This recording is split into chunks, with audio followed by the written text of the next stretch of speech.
Bonjour, je suis l'ingénieur Arcelmas. Je suis là pour vous présenter la fonctionnalité Hyper-V. Hyper-V en soi, c'est une fonctionnalité Windows qui vient avec n'importe quel système. Bon, pas n'importe quel système. Il y a les systèmes Windows 8 et 10. Il y a cette fonctionnalité qui est ajoutée. Voilà, et je vais vous présenter comment l'utiliser. Avant de l'utiliser, quand vous installez votre système d'exploitation, la fonctionnalité Hyper-V n'est pas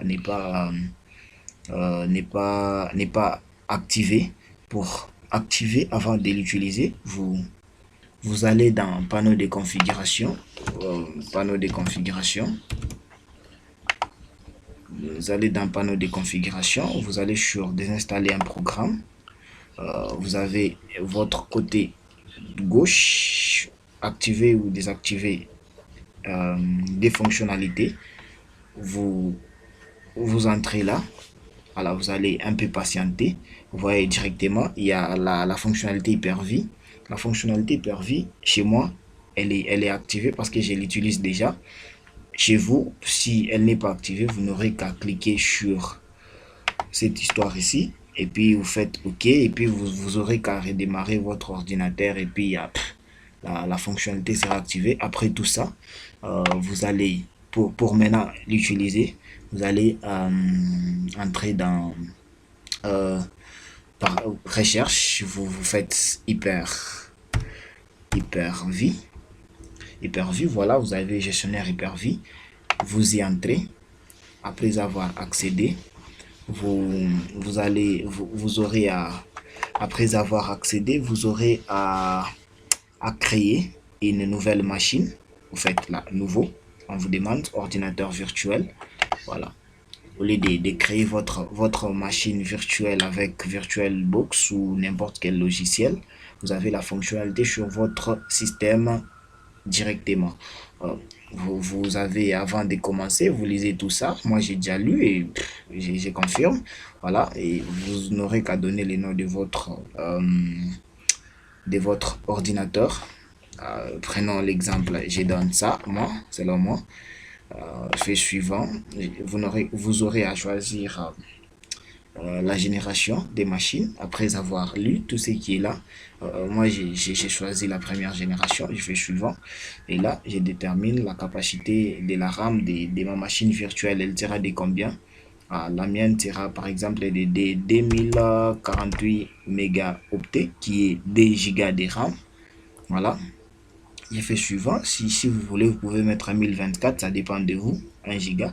Puis je fais suivant. S'il y avait la connexion, je devrais me connecter directement et blablabla. Voilà, je fais suivant. Et là, j'ai la configuration du disque dur. Vous pouvez aller de 1 à 64 téraoctets. Vous savez bien qu'un giga ne peut pas stocker un système d'exploitation, donc vous n'aurez qu'à monter sur ça. Et moi, je ne monte pas. Si vous voulez, vous allez déterminer la capacité que vous voulez jusqu'à 64 téraoctets, ça dépend de vous. Et puis vous faites suivant. Après ça, on vous demandera d'installer les systèmes d'exploitation ultérieurement ou soit d'installer directement avec un CD. Voilà, je vous propose comment faire avec un CD. Vous allez là-bas, installer avec un CD. Vous faites fichier image. Vous allez parcourir là où il y a votre système d'exploitation. Mes systèmes sont là et c'est pas tout. Et j'ai d'autres systèmes dans d'autres dossiers. Quant à vous, vous allez choisir dans les dossiers où vous avez déjà mis les systèmes d'exploitation. Je mets par exemple ça. Et puis j'ai fait ouvrir. Et puis j'ai fait suivant. Après ça, j'ai une description de tout ce que j'ai mis sur mon ordinateur virtuel. J'ai les noms de mon ordinateur qui se ramasse, la génération la première, la mémoire de 248 mégaoctets qui est 2 gigas de RAM. Les réseaux, je ne suis pas connecté. Les disques durs, vous allez voir là. Les disques durs est là.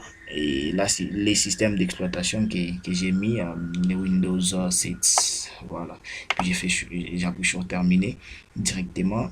On me crée mon ordinateur virtuel. Voilà, et ça est là, voilà. Et pour installer les systèmes d'exploitation, j'aurai juste à appuyer sur démarrer. Après avoir démarré, je vais attendre juste un peu. Et voilà, ça démarre directement. J'attends juste un peu, voilà. L'ordinateur virtuel est atteint pour démarrer, virtuel sélectionné, démarrer, puis dans l'action menu, bon, voilà. Patienter un peu. Vous avez vu, voilà, une erreur, casse-couille. C'est pas grave. Il y a un ordinateur là.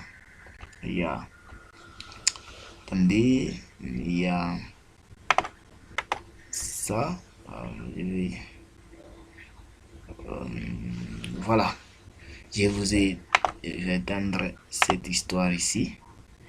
J'éteins ça. Et voilà, je peux essayer de redémarrer.